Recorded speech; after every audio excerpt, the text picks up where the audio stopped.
The CX-5 is a great seller for Mazda, and it's a terrific SUV that checks off a lot of boxes. But if there was one complaint that people had, it was that it was underpowered. So you're Mazda, you have two choices.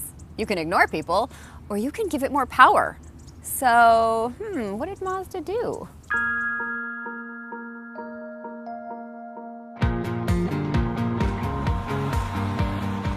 Yay!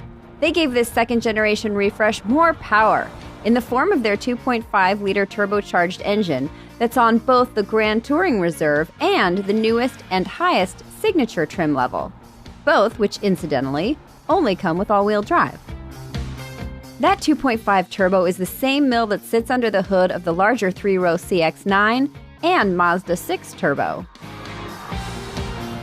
Now, if you've driven either one of those cars, you'll know that they both have great acceleration. The turbocharger on this engine spools up really quickly, so throttle response is pretty instant. Now, incidentally, the three lowest trims on the CX-5 will still use the 2.5-liter naturally aspirated engine that it used before. That's pretty good. As far as the competition goes, the Honda CR-V and Toyota RAV4 are main opponents, but I'm not sure power-wise those two can even keep up at this point. Though you will pay more for that extra zazz. The Grand Touring Reserve base price starts around $34,900. That's more than both top-level trims of Honda and Toyota's compact utes.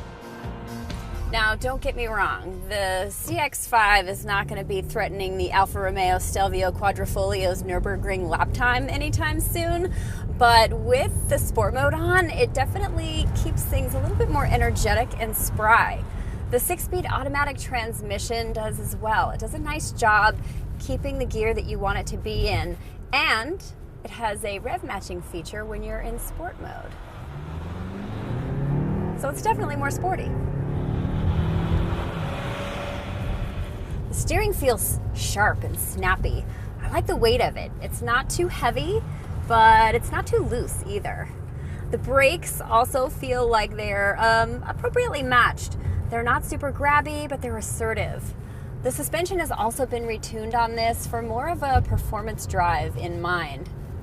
Overall, I think that the entire setup makes for a really complete package.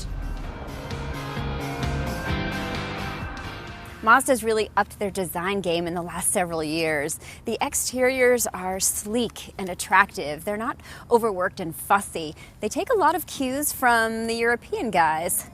Hello, skinny, lovely headlamps. Inside, they're using a lot more premium materials. So this Napa leather on the heated and ventilated seats. There are some really nice trim pieces. This is partially wood. There are soft touch points where you want them and expect them.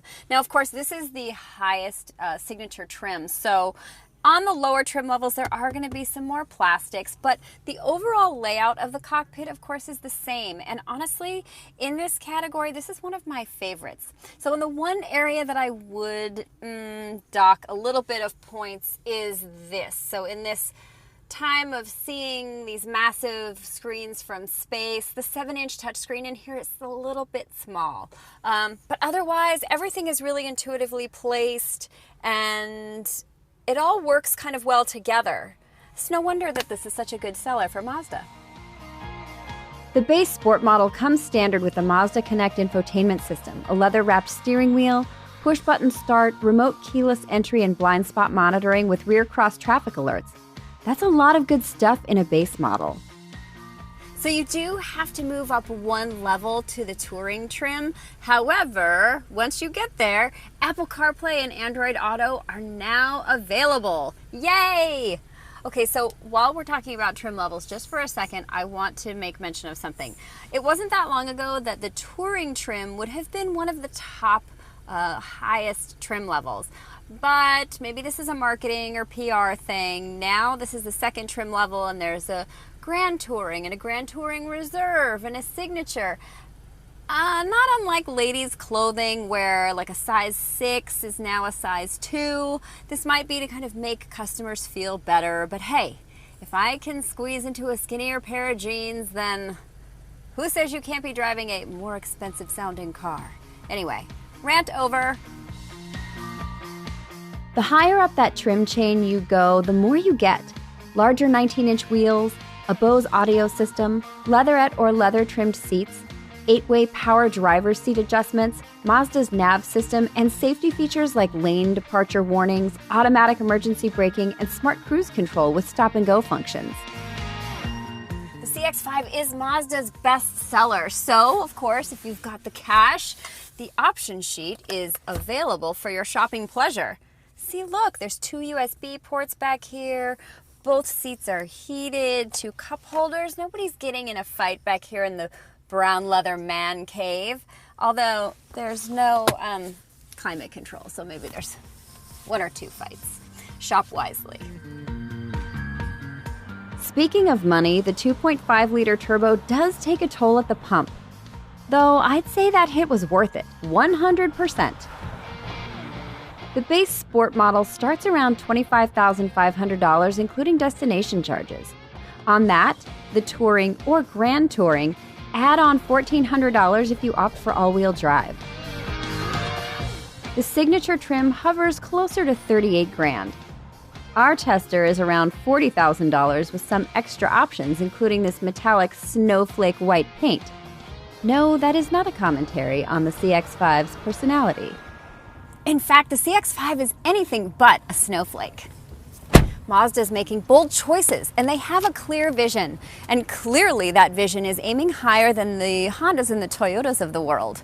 Look out, premium car brands, because if Mazda keeps making choices like adding this turbocharged engine to products in the lineup, they may get there sooner than you'd like.